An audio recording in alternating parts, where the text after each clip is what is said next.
So hi hello friends, మన channel కొత్తగా చూసినట్లయితే సబ్స్క్రైబ్ చేసుకొని పక్కన ఉన్న బెల్ ఐకాన్ క్లిక్ చేసి ఆల్ పైన ట్యాప్ చేయండి. తెలంగాణలో త్వరలోనే కొత్త రేషన్ కార్డులు మంజూరు.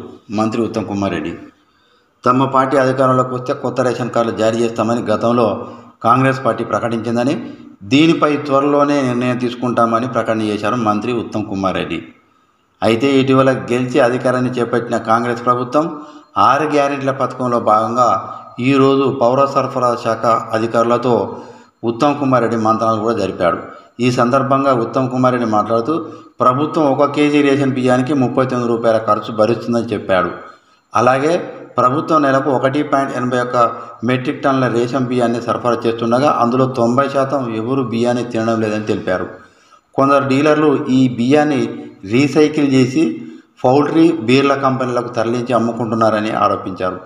ఉత్తమ్ కుమార్ రెడ్డి కాగా తెలంగాణ రాష్ట్రంలో కొత్త సంక్షేమ పథకాలను పొందాలంటే ఈ రేషన్ కార్డులు తప్పనిసరి. వీటి కోసం తెలంగాణలో చాలామంది సామాన్య రైతులు, ప్రజలు కూడా సంవత్సరాల బడి ఎదురు చూస్తున్నారు. దాదాపు 9 ఏళ్ల నుండి, అంటే 2014 సంవత్సరం నుండి ఇంతవరకు గత ప్రభుత్వం ఒక్క రేషన్ కార్డు కూడా జారీ చేయలేకపోయింది. సో ఇలాంటి లేటెస్ట్ న్యూస్ మీకు రావాలంటే సబ్స్క్రైబ్ చేసుకొని పక్కన బెల్ ఐకాన్ క్లిక్ చేసి ఆల్ పైన ట్యాప్ చేయండి.